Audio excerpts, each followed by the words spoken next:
first, let's have a bit of news from everybody. Kate, have you got any news from us? So, I don't think so. No news. That's good news, though, isn't it? Well, I don't know. You haven't had any run-ins with Glyn recently, have you? No. Oh, No. right. Okay. What about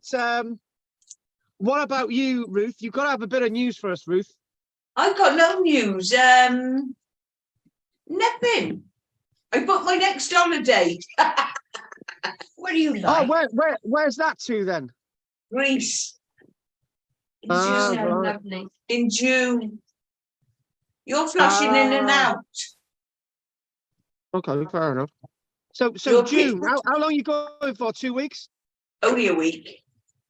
Oh, right. Okay. That's enough. What part of Greece are you going? Rhodes. Lassos Oh, Bay. wow. Lassos Bay I go to. All right. Lovely. I want to go to Heraklion. That's on my list. Because I worked out that that's a good place for a lady to go on her own. Hang on, Heraklion's in I'm coming with Crete, you. Are you? Yes. Pardon? God, Heraklion's in Crete, isn't it? Yes. Oh, right, okay. And their lovely big museum is right there in Heraklion. And There is. And there's a beach, and there's a little harbour, and there's like an old town shopping centre, and you can get on public transport to go to Knossos. Right, wicked. So it's all within close range. Yeah. Yes. Oh. Good. Feeble old ladies. Well, there's nothing wrong with a feeble old lady. They're the best. Right, okay. Richard, anything you'd like to tell us? No, nothing. Nothing new. Okay. Oh, from me. Okay. Right. Who else have we got here now? Peter, anything you'd like to say, darling? Yeah. No, Peter, you've got to no. give us a. Oh, right. Sorry? No, I was going to say you've got to give us a bit of news. Just to tell us something anyway. What's the latest with Flatholm? With Flatholm, it's 3 miles off Penarth in the Bristol Channel. Shut up. Have you got any news from about Flatholm? No, sadly I haven't. Right. Okay. But Tinkinswood, the last Yeah. time I was there was a student archaeologist from Cardiff University there. I took my grandson there, who's a geologist, and he just completed his doctorate. He's now a doctor. Wow. Wow. Yeah. He's a doctor from Oxford University, yeah. Oh, now hang on, Peter. That's just showing off. Is it? I want to know what bit of geology he's interested in. What's his? Has he got a Geoscience special? he's into now. Sorry? Now he's into geoscience. Oh, right. Cool. Yeah, he doesn't do rocks anymore. He did rock, he did geology, he did geomining and various things. And I took him there to Tinkinswood. And we met this archaeologist from Cardiff University who was telling us that it's all to do with men and women. It's by Hang on, you two. Oh, you two, listen to Peter. And that centerpiece there's markings on the front of that capstone that indicates ladies one side, gents the other. All right. It could be a toilet then. Oh, come on. It could be a ritual. It could be a sauna. It could be anything. It could be anything. It's just like the man of your dreams, Kate. It could be anything. Lolly, Right, it's all okay. gone. All gone. What, the man of your dreams? No, Lola's treats. All gone. Oh, right, okay. Right, so Oh, I haven't today... got one. They all hate Oi! them. Oi, shut up. I'm talking now. Good. So today I've got some choice little stories about this site. And it basically comes all the way down the line from Annals of South Glamorgan, from somebody by the name of Marianne Robertson Spencer. So that's what we're gonna do today, and I've got some really nice choice snippets about basically St. Nicholas and Tinkinswood burial chamber and various other bits and pieces with it. So that's what we're going to do today. So I'm just going to type in one last thing on here, and just trying to get this sort of feed sorted out on the internet. A little bit delayed this today, and we'll just crack on. Right. Okay. Oh, I found it. Brilliant. Male and female markings look like? Yeah. What do they look like, Pete? It's difficult to say, really. It's just diagrams. You need to see them to understand them. I wouldn't have seen them until he pointed them out to me. Diagram. Now there's there's a thought. Yes. Right. Okay. Okay. And the stones at the other end, they also indicate similar things. Which will the thing is it'd be nice to go out there. So Yeah. you know, because I mentioned that, Kathy was really interested in that. So Oh yeah, we'll have a picnic. Lovely. Let's. we'll have oh yeah, we decided that you were going to provide all the food. Yeah. So let's crack on, folks. Looking at this site, and chiefly, this is some interesting stories about this locality, and what this basic site is about. So I'm just turning to the right pages in here, because they are here, and it's got some nice descriptions of what was happening with the site. And we open with this. Off the village of St. Nicholas, it's remarked in a certain individual's work called Malkin, in his Scenery, Antiquities and Biographies of South Wales, which was published in 1807. And he describes the St. Nicholas and Dyffryn area. So for Ruth's sake, and for anyone else watching this sake, the area that we are talking about is just off the A48. It's immediately south of a village called St. Nicholas, and it's sort of signposted St. Nicholas or Tinkinswood burial chamber. The site itself, to give you a bit of background, Yeah. the capstone itself is one of the biggest in Yeah. Europe, Looks it. of between 45 and 50 tons in weight. And the site is always well worth a visit. But the signpost to it only come to you when you're very, very close to the monument.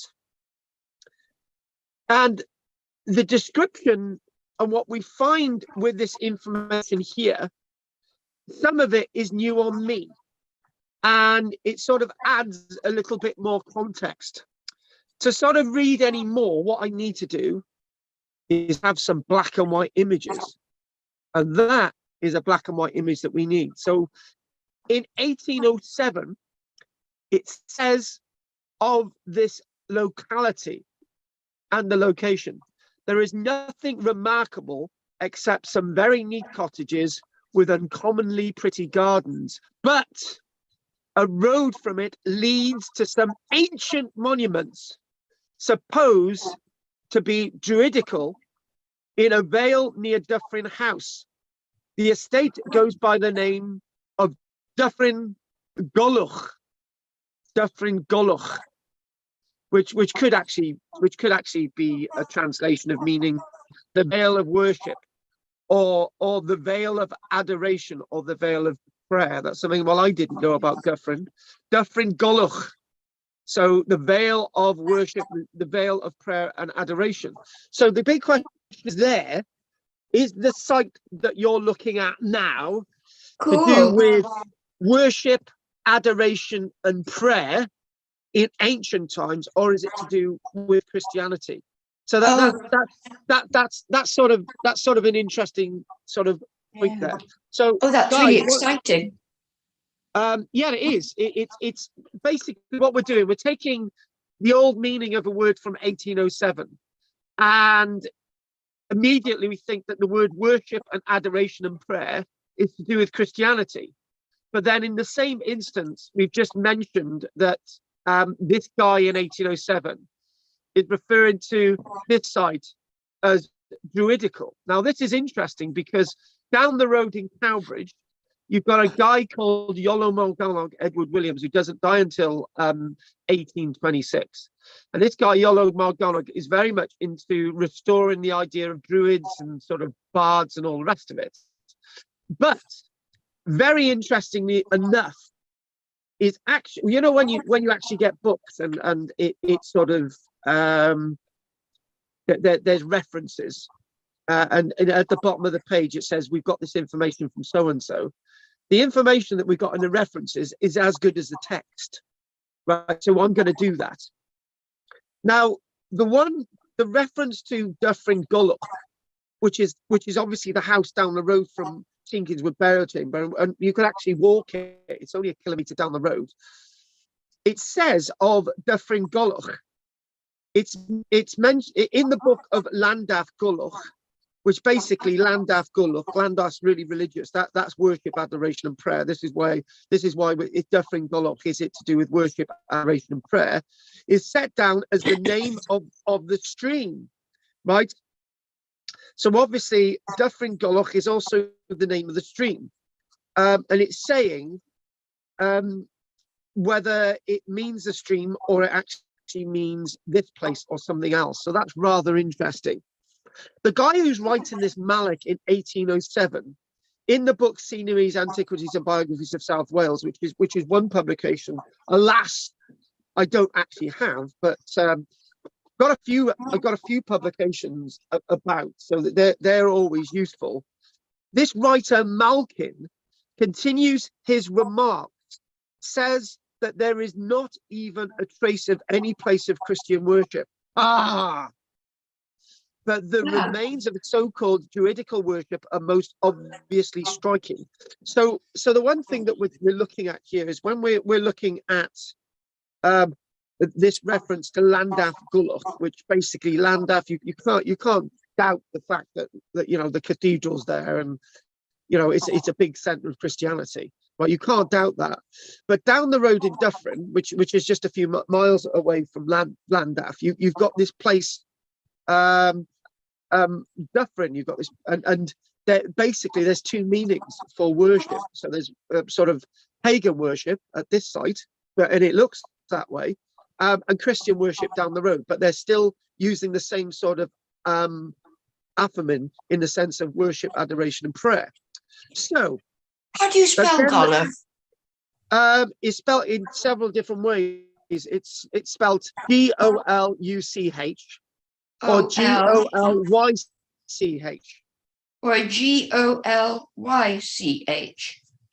Yeah, but Okay. basically, if you divide the word GOL and then you put hyphen Y and you hyphen CH and you extend the CH to mean something else, that might have a deeper meaning.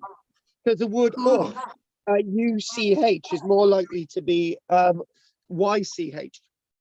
So I was taken by this today because we had done Tinkinswood yesterday. I'm doing Tinkinswood tonight in another regard. That's rather interesting. So if you want to flow from this tonight, Ruth and Peter knows what I'm talking about, and Kate, then you'll understand this site from a completely different perspective. There's three perspectives of looking at this site: from the sort of academic archaeological perspective, or you could look at it from the perspective we're looking at it, sort of an oldie worldy perspective, or you could look at it from an archaeological perspective. Or there's another perspective which is in this, the idea of myths and legends and things that go bump in the night. The most remarkable of these remains are of the class known as cromlechs or dolmens. Now, Malkin, the writer in 1807, records that he had constantly heard them called by the uncouth appellation. I like that. We'll say that again. The uncouth appellation of greyhound bitch kennels. Now that's really, really interesting. And what is interesting is what's written at the bottom of this page. Again, when you're looking through books, the stuff at the bottom of the page, as I said, the stuff at the bottom of the page here on page 174 in Annals of South Glamorgan by Marianne Robertson Spencer. And it's basically Marianne Robertson Spencer is not the type of author you would usually come across. When we're looking at female authors for the area, we're usually looking at the writer Trevelyan. But this is Marianne Robertson Spencer.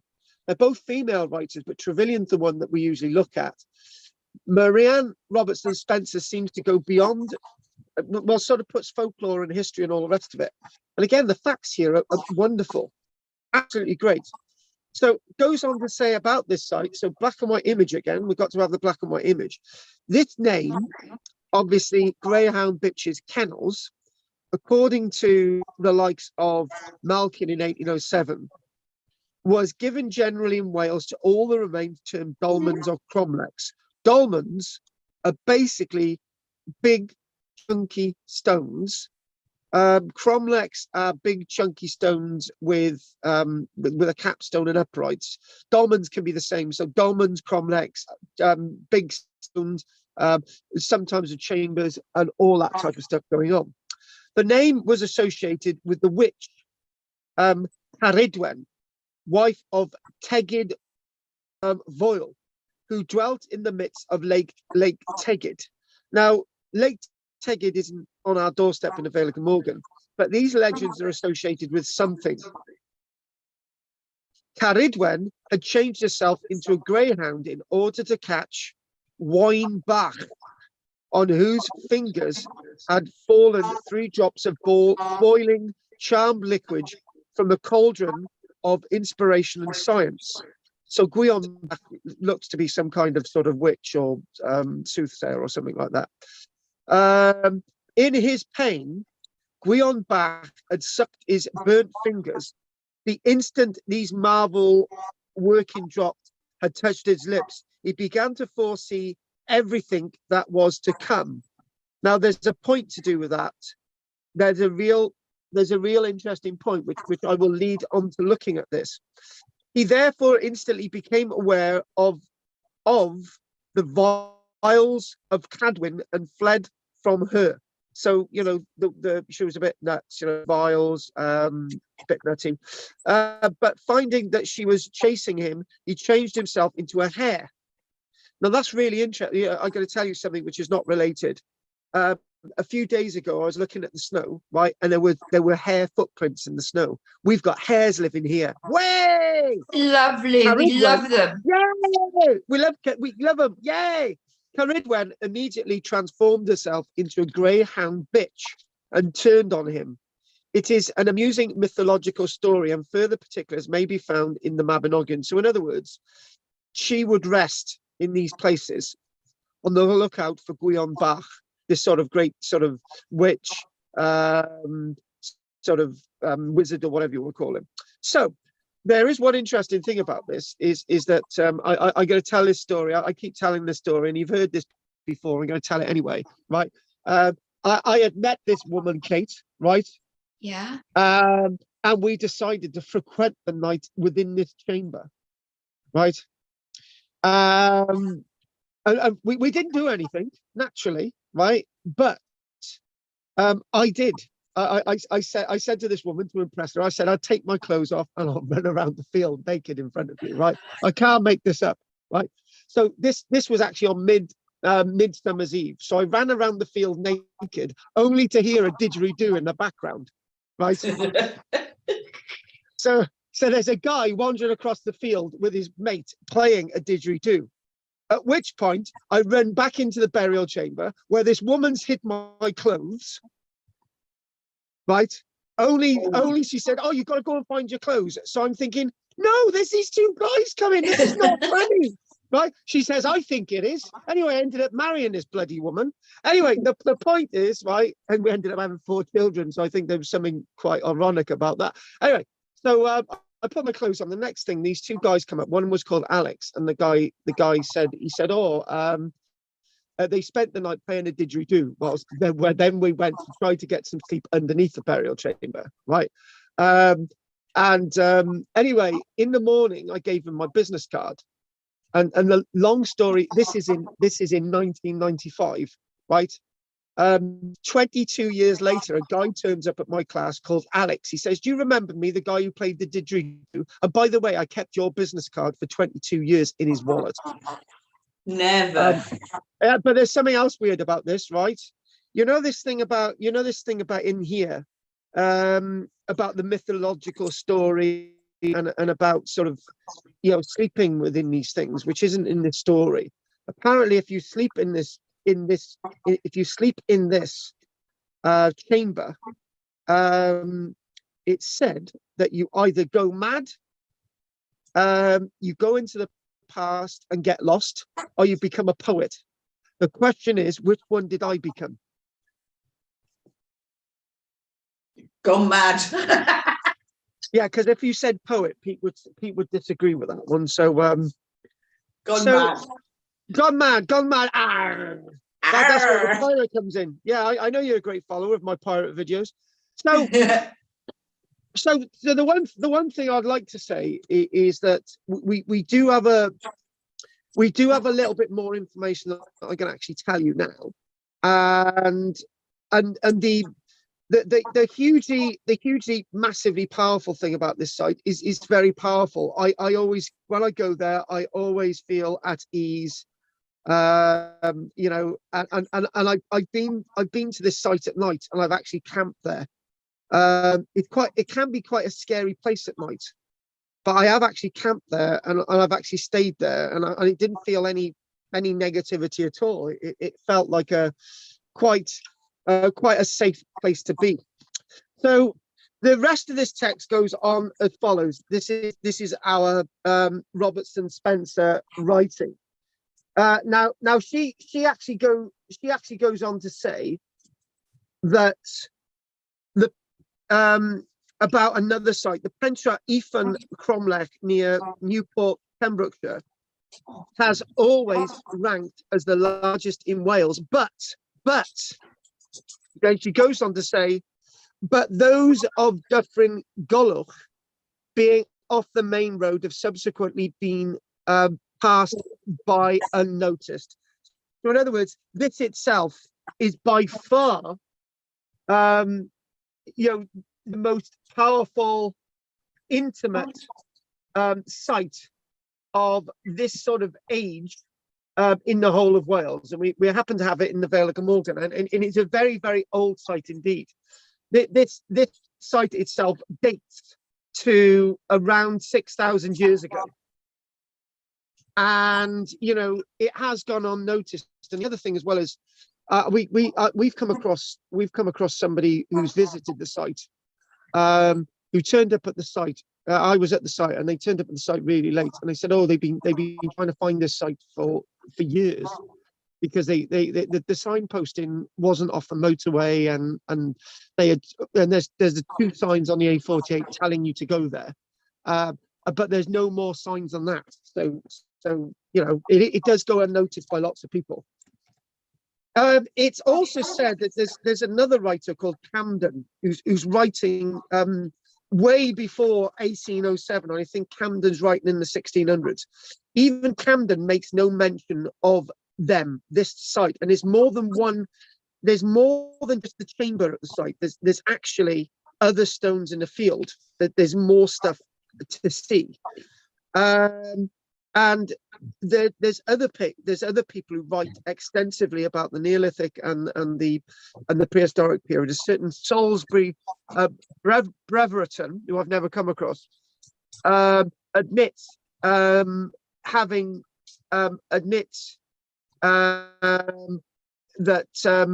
they may have just seen them briefly, but made no real note of them. And it's just the one thing about this site is it's lost in time. It's a site that people should take more notice of. Now, there's another. Now, this is another fact that I didn't know. I didn't know this until really recently. I didn't know this, that the burial chamber down the road called St. Livens was not always called St. Livens Burial Chamber. It was called the Walton Cromlech, the Worlton. So sometimes when you're looking in books and you're trying to research things, the names of sites are not always the same throughout history. For example, this site of Tinkinswood was not always called Tinkinswood. It's being referred to as the St. Nicholas Burial Chamber. It's also been referred to as the Tinker's Wood, not Tinkinswood, Tinker's Wood. You can see quite. So when people say, what does Tinkinswood actually mean, right? And you think, oh, well, you know, so we don't really know. It actually means Tinker's Wood. It's basically a wood where tinkers would go. Now, that's really, really interesting, because on top of this, there's no trees anymore, because not so many years ago, they felled all the trees. And because they didn't want any more damage caused to the chamber. So Tinker's Wood has wood, but the wood is no longer there. So it's, you know, fondly known as Tinkinswood. It stands about half a mile south of oh right, so now we've moved on to the other one. It does actually go between the two sites, right? So we've got to be very, very careful. The other site, known as St. Livens, so she then refers to the other site as St. Livens, and we come back to this site, right? So we will look at St. Livens again, but I'm going to keep the image of Tinkinswood in front of us, because if I muck it around, it might muck everything up. So Boulder Dash. I want to show you the image of the other site, so let's just get it on there, right? Right, okay, let's just get it up on there, right? Okay, here we go. And you could tell I got quite a sad life. All the stuff I look up, 80s music. Okay, so I'm stuck in the 80s. Madonna. No, I'm not a Madonna's fan. Shut up. No, but So- I saw her name flash up. That's okay. Yeah, well, the thing is, as you know, Kate, you and I can't be Madonna fans because we're Kylie Minogue fans. Exactly. I hope you were looking for Hall and Oates or something like that. Yeah, I was. Anyway, so this itself is the other site. This is just down the road. Now, again, referring to what this is saying and so on. This is St. Livens, and this is St. Livens Burial Chamber. This is the one known as Walton, Worlton. So this is known as Walton, St. Livens, and it's also known as the Dyffryn Cromlech. Now, interestingly enough, the one that we've just looked at Tinkinswood or Tinker's Wood is not known as the Dyffryn Cromlech, is known as the St. Nicholas Cromlech, because the Dyffryn Cromlech's already been named somewhere else. So it's just down the road. So the other name for this one is also called Mysevelin, which basically means millfield or meadow. And it's composed, as you can see, of 3 uprights and 1 capstone, enclosing a chamber of roughly 8 foot in length by 6 foot wide by 6 foot height. It's basically rectangular in plan and open at the south end. The side stones measure about 12 feet long by 6 feet broad. And when it says open at the south end, no, it's not. It's open at the eastern end. I'm pretty sure that that's right. The side stones measure about 12 foot long by 6 foot broad, and the end stone 6 foot by 5 foot by 6 foot. So in other words, it drops down at the back. It drops down. So if I can get more on the western side, it drops down on the western side, and there's a hole on the western side. Right, you can actually just see the hole then. Hang on, we've gone to the wrong side. Hang on. Actually, you can see the little hole. There's a little hole. There she is, the little hole. The little hole. There is a hole through the stone, as is very usual. The case with stones put to mark prehistoric burials. Through this stone, it is suggested the spirit of the departed was supposed to take flight when his or her remains had been disposed in their last earthly home. Well, really interesting point there, but the earthly remains weren't really placed in here at point of death. They were placed in here months, if not years after. It was mainly the long bones, like the humerus and the femur and skull bones and the lower mandible, that were placed in here, right? So, you know, basically the spirit bones are being placed in here, the bones are being placed in here, and that could equally be seen as somewhere somebody would go and talk actually into. We think there was a mound of earth behind this. It may have been a mound of earth behind this. We think there was a mound of earth behind it, or a mound of stones behind it. So you'd speak into that hole, and you'd speak into the mound beyond. So you speak into the ancestors. So the capstone measures 14 feet by 10 feet. All of these stones are about 2 foot thick. So this is very, very different than our site at Tinkinswood, which is there. Oh, this is working actually quite well. So this is smaller than this site. This site is built after this site. And basically, the larger the monuments, the older they are, usually. Right? If you're talking about pyramids, which is in a completely different country, it's the other way around. So the cromlech is elevated. There we go. It's elevated. And if we can get another image, I'll just get, I can't really see it. Okay, we weren't meant to be doing this, but anyway, it's elevated, it's raised, you can't really see it. The cromlech is situated on elevated ground and on a sort of platform.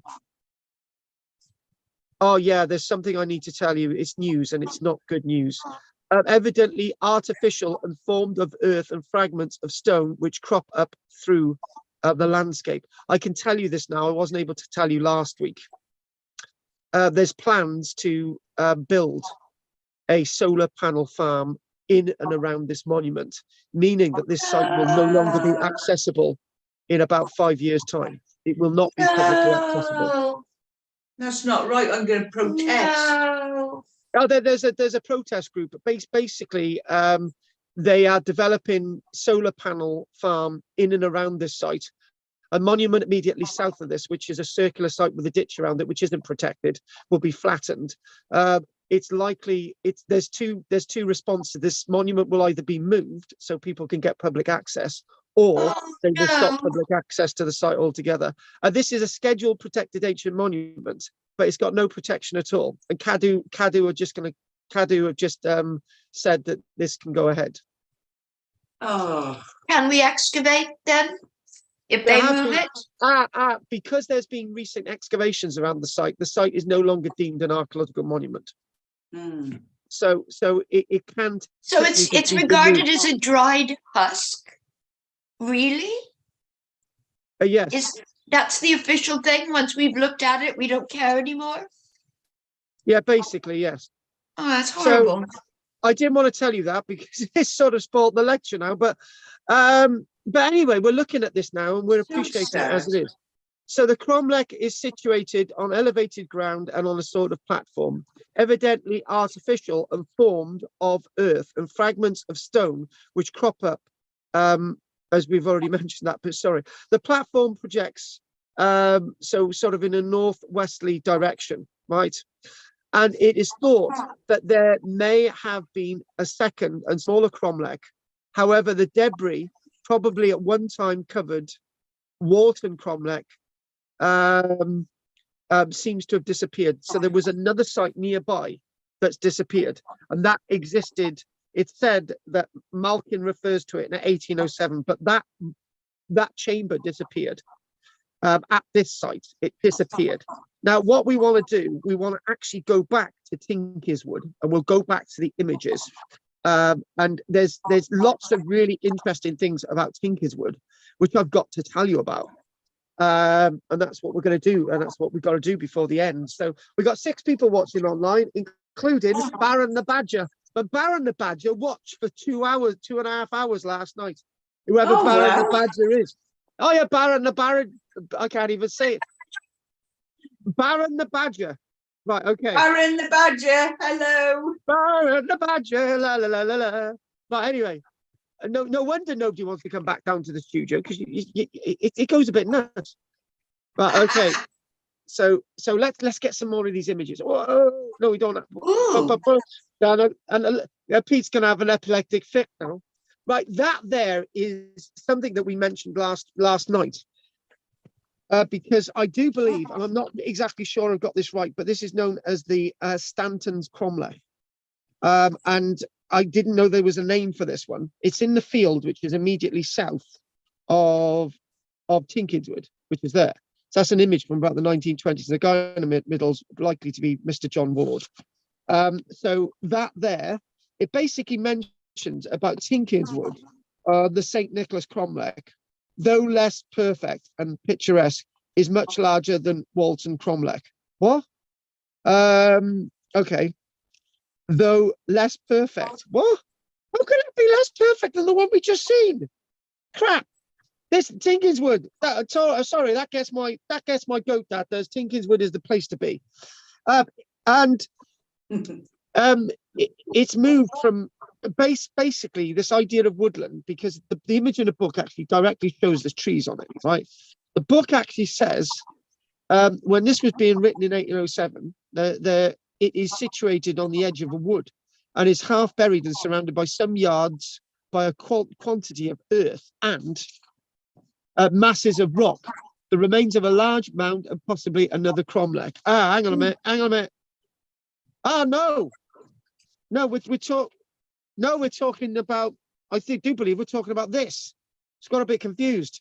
We're actually talking about this one. The Stanton cromlech, less perfect. There it is. In other words, the reading here isn't clear. That's the problem. The reading here is not clear, because we found a mistake in here. That it's saying at the entrance is pointing south of the other one. Then we go on to talk about this. Now, it goes to say the remains of larger than possibly another cromlech. So this is the other cromlech, I think. There have been at least 7 uprights to this cromlech. Oh, we're back to this one. It's a bit confusing reading, this is. Right, so if we look in there, it's got sort of in there, it's talking about 7 uprights, only 4 remain. Those on the south side being absent. Now, this is a really interesting point. We're presuming that there were other uprights that were actually on the south side. We're presuming that it could equally, the capstone on the top could equally hold without the need for support on the south side, I do believe. And that big chunk there indicates that there were no stones supporting it. That's a really good point. Actually, I need to take that down. No stones, south side, Tinkinswood. That makes sense. Yeah, because we're not actually looking at the archaeological detail. But anyway, you would go. It goes on to say the whole was no doubt governed by the capstone, which, although now cracked and slipped out of position, it says, has been in one piece, measuring 28 foot by 15 foot and about 2.5 foot in thickness. The chamber, the floor of which was below the surrounded surface, measures 18 feet by 15 feet inside.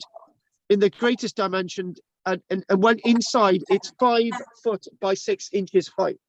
So in other words, because I'm 5'7", I bang my head. And you, Kate, you're not going to bang your head because you're only 3 foot tall, aren't you? So you have some really interesting detail about this site, right? And that guy there is the first person to excavate it, or is he? The answer is no. I always thought that guy there in the middle was the first guy to excavate the site, but he's not, because it goes on to say a human skull is said to have been found under this cromlech by a Reverend H. Eugene Longueville Jones, and this was in 1869. Mr. H. Eugene Longueville Jones, writing under the initials of HLJ in Archaeological Comprehensives, remarks that when this cromlech was first examined by him, he found the soil underneath it of that dark brown fatty nature, which denotes the deposit of human remains, and that he picked up almost on the surface in one of its innermost recesses a well-preserved human jaw bone. I like that because that's a bit of detail that I had no idea.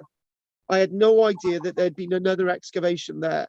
I haven't got the 1861 Archaeo Comprehensives, but I'll definitely look out for it now.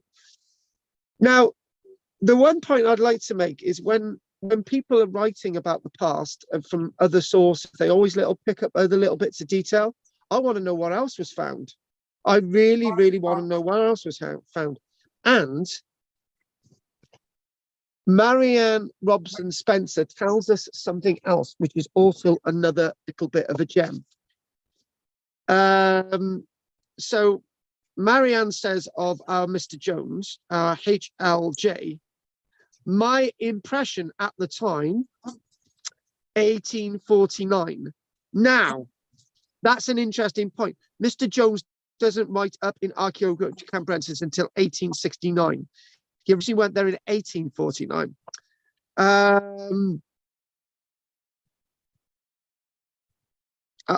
Right, and there's something else.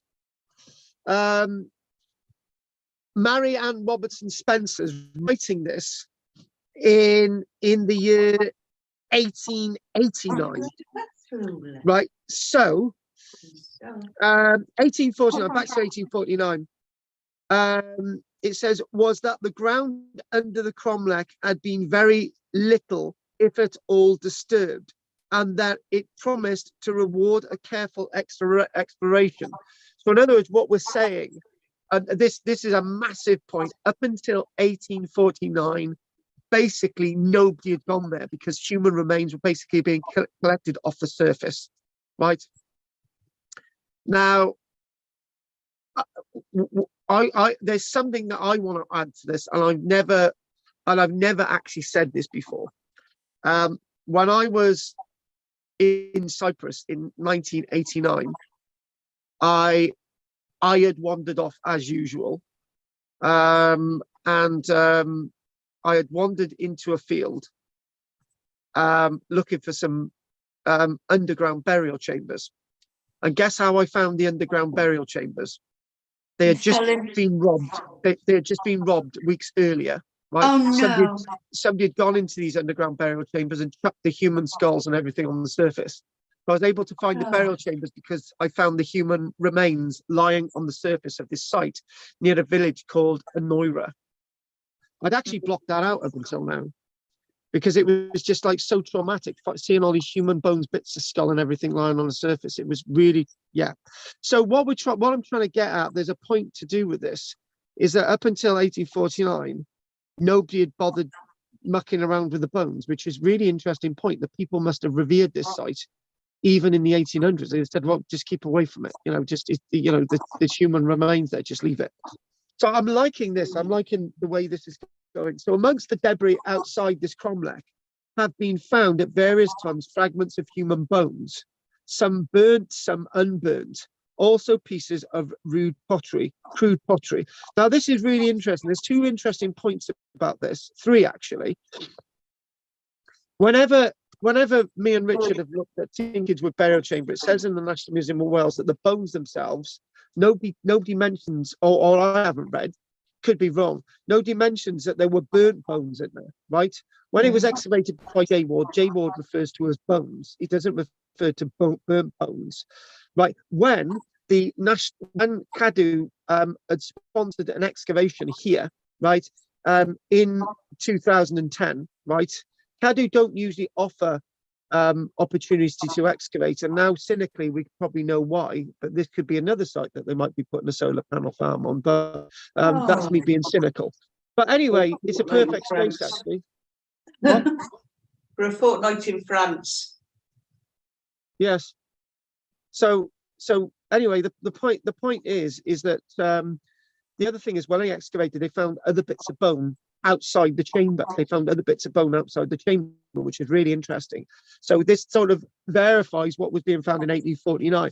The other thing as well is this thing about pottery being found. Well, they didn't really, they had pottery in the Neolithic period, but pottery in the Neolithic period was so crude that after a few years it would go back to clay. It would be really porous and it would just break down quickly. So we now know later on, after this is being written in 1889, we now know, for example, that the pottery dates from the later prehistoric period, the Roman period, and the medieval period. So in other words, people will go into this site revering the dead for generations, thousands of years after the last bones are placed in here. And remember, I always say that this site represents a burial chamber at its last period of use, not in earlier times. So whatever it was made for in earlier times, we don't know. Right. So a few yards south in an adjoining field, right, going back to what it's referring to earlier on, is this thing about the wood and half buried and another cromlech, right? It goes back to this and it says a few yards south in an adjoining. You notice this text does go back between sites, which is a bit frustrating. A few yards south in an adjoining field are the wrecks of probably a smaller cromlech. Well, smaller compared with this site, but probably as big as the one at Walton, in other words, St. Lythans, and of what may have been a line of 4 of 5 upright stones.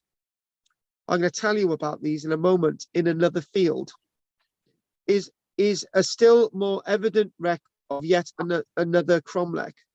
This line of 4 or 5 upright stones was removed by the farmer about 70 odd years ago and dumped into a pile in the corner of the field. This can only happen in Wales. We don't really give a damn about our history and archaeology. It goes on to say, here we go, this is it, of which the large roof stones remain poised on some fragment of rock from 2 to 4 feet above ground. There is a large tumulus, apparently sepulchre, burial, to the southeast of Cottrell grounds. So we'll talk about that in a moment. We'll talk about that last one in a moment, right? We won't do that, but there's something that I need to tell you, right? There's a burial chamber like this near Coity Castle called a place called By Eastwood, right? It's just a strange name, By Eastwood. And the reason why it says By Eastwood is it refers to the burial chamber by Eastwood. We know about 60 years ago that the farmer demolished the burial chamber and pushed it into the side of the field. So By Eastwood, by the thing. When I went there with a chap by the name of Ryland, who does like these game shows and wins a lot of money now. He won one of those. I think he won the Chase. I think he won 50 grand a few years ago. Anyway, Ryland was with me, and I was looking in a couple of holes, and I actually found a finger bone, a phalange. And I just thought, oh wow! So I kept that finger bone in my pocket for years, always meaning to take it back. One day I'll find it and I'll have to take it back. But what I'm going to do is I'm going to keep this image there because I don't have an image of it. Immediately south of the A48, and Peter knows about, I've mentioned this. There's, as you're driving past Cottrell Park in the winter, if you look on the left, just before the turning for the A4226, the 5 mile lane, on the left, is a stone sticking out on the surface. That's another burial chamber, right? And this is basically, it says, there is a large tumulus apparently to the southeast of Cottrell grounds, the top of which has been leveled and planted. Bastards. The stone from which all of these cromlechs were built was quarried in a field 50 yards south. Right, okay, so again it bounces back again, right, because that bit about the quarried stone is actually 50 yards south of this, 50 yards north of this, right? Unfortunately, this text seems to bounce back, which is really frustrating for me. What I would like to do now is I'd like to mention one thing, and then which is not really sort of, you know, about this, but it's something that's of real relevance. So I'm going to mention that off the A48, Cottrell Park, Cottrell House, there's two earthworks. It mentions one earthwork, a remarkable earthwork known as Igaya. This earthwork occupies the summit of a ridge where advantage has skillfully been taken to defend an oblong rectangular space of about 3 acres by a steep scarp surrounded by a vallum, of which most decidable traces remain. I've been there. It is so difficult to get to. It's just don't go. The entrance seems to have been, and there's one on the grounds of Cottrell Park, which is of another date. So this is sort of north of Cottrell Park. The entrance seems to have been on the eastern side, one of the longest and most perfect. On the north end of this enclosure is an oval space surrounded by a deep ditch or fosse and within the vallum. This camp is about 3 furlongs north of the Portway, old Roman road, which runs right through St. Nicholas, dividing it into 2. Oh, sorry about that. We chucked the Roman road through a village. I'm really sorry about that one. And is now the turnpike road between Cardiff and Cowbridge. So obviously the word turnpike, you know, we're still using those old terms. And there's something sort of really odd here, which I'm going to mention. Whether it's going to be of any interest, I don't know. Cardiff records. Now, we mentioned Cardiff records, and doesn't tell us any more.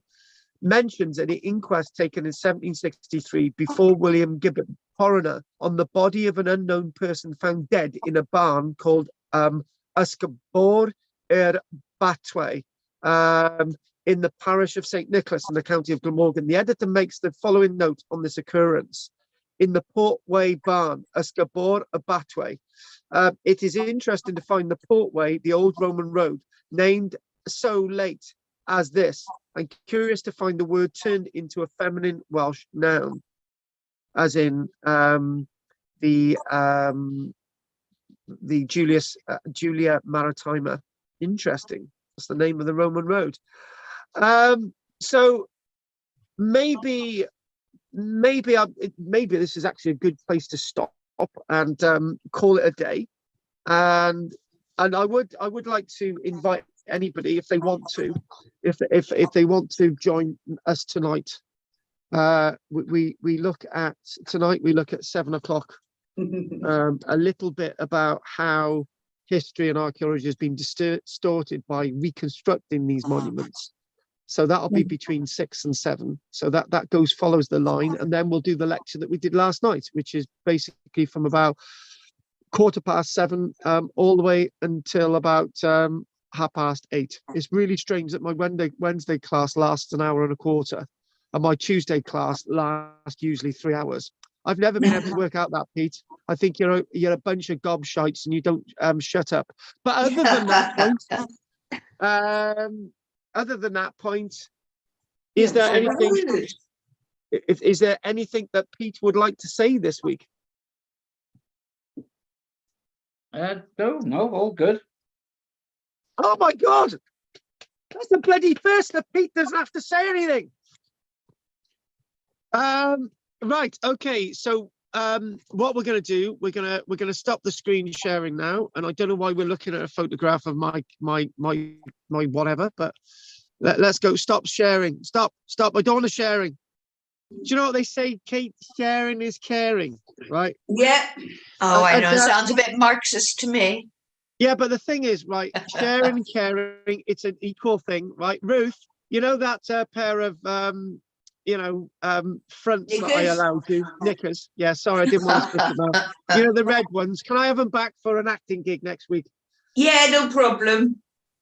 because strangely enough, my clothes do fit you, and particularly the basque as well. That fits I you quite know, nicely. it fits me lovely. It It was. looks- It was It looked great when I was running through Barrytown naked. Yeah. naked. Right. Talking about frontal nudity, Ruth, is there anything you'd like to say this week, darling? No, that was very interesting. Very It- interesting. It was nice and to the point, I believe. No, I enjoyed that. Exactly. I kept up in my head and I was going back and forth in my head. So I found it very interesting. Well, put it this way: if you go back and forth, in Kate said, you won't find anything. Right. Oh, sorry about that, Kate. Right, Kate. Anything you'd like to say, darling? Oh, the author of the person who wrote in 1807. Is the author the same as the guy? What, HLJ? No, he's later. No, he's later. So Yeah, who was 1807? Right, 1807 was Malkin. So you might be able to get a copy of Malkin's book. It's Scenery, Antiquities, and Biographies of South Wales. I might have something of his work, but I don't think I've got that. So Scenery, Oh, cool. Antiquity, Biographies of South Wales, 1807, and it's by Malkin. And do you know what I'm going to do? I'm interested in this one. I'm going to see if I can find a copy of Malkin's book. Hang on. So if we go on to Amazon, right. I don't actually sell any of my books on Amazon because it's just too bloody expensive. Is it?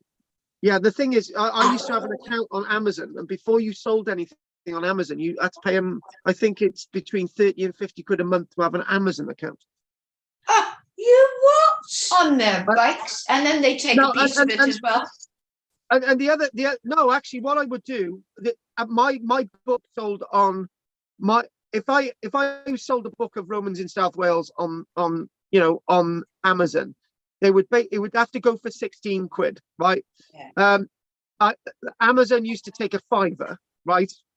And then I used to have to pay out about 4 quid on postage because it had to go by whatever. And therefore I usually end up with under a £5 for a sale of my book. Mm. When I could actually. Oh, actually, you can get hold of it. It's 46 quid. So it's the Scenery, Antiquities, Biographies of South Wales, and it might actually be. It's a paperback, so it's a reprint, but it's probably well worth it. Yep. But there is copies on there. So you might be able to get hold of Marianne Robertson Spencer, who actually wrote this book, but this was in 1889. And I'm going to try and see if I can get hold of Archaeo-Cambrensis from 1869, because I'd like to see what our friend Mr. Jones is actually saying, because he's not just writing about that, he's writing about loads of other stuff there as well. So that'd be really interesting. Mm-hmm. So nothing else from you, Kate. And Richard, what about you? Oh, really interesting. Good. Buddy, and if they're going to put a solar farm right around it.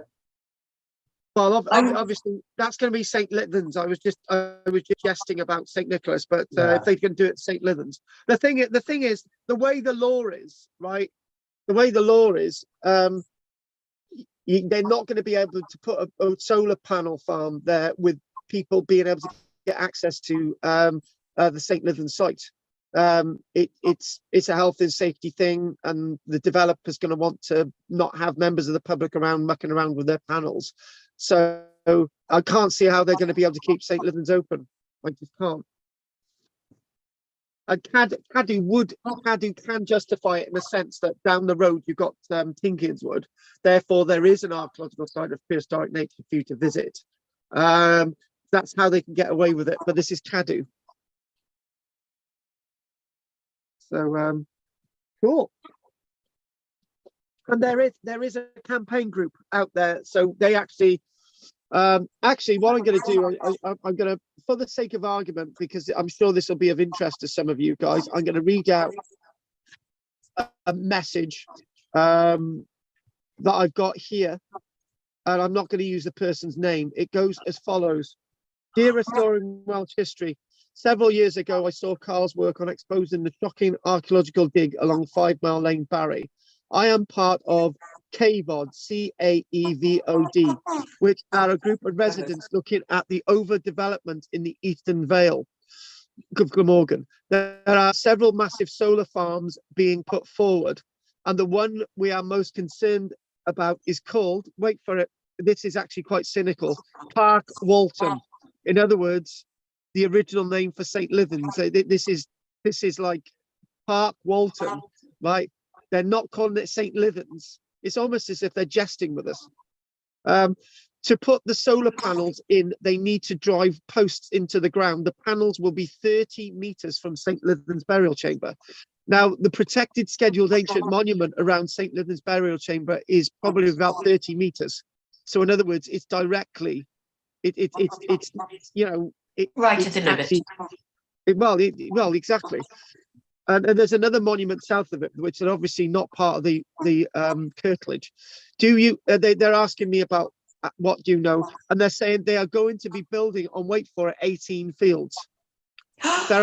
There are at least another 4 solar farms being put in due to Aberthorpe Power Station being decommissioned, and they are literally going for the cheapest option, and England I've got tighter rules. Wait for it, right? Wait for it. Others And are it's not Park going to be Dufferin. enough. Sorry. Exactly. No, Others are no, Park no. Dufferin. Others are Park Dufferin. So basically, more or less near Dufferin House. And this is it. One along the 5 Mile Lane. No. When I Well, was there saying, already is one, isn't there? They're on the farm. but when I was saying they were putting groundworks in and around where they dug the road, where they were clearing the road 200 meters away from the old A4226. And I was saying, oh, they're putting drainage in there. Why are they putting drainage in if they're just going to put the field back to soil? It wasn't drainage at all. It was piping for these solar panels so they can lay the cables. So so in other words, the reason why they cleared the field and removed all the archaeology there was not for the road at all. It was I said it was a housing development. I'm not too far wrong, am I? No. Oh, that's coming as well. Oh, that'll come. They obviously want to develop all of that, don't they? Yeah. And somebody's really interested in this. They're going village green application if open to public. Yes. Consultation. Yes, consultation was today. Consultation is, I believe, today. Public. So in other words, they're not going to stop it. But what you can do,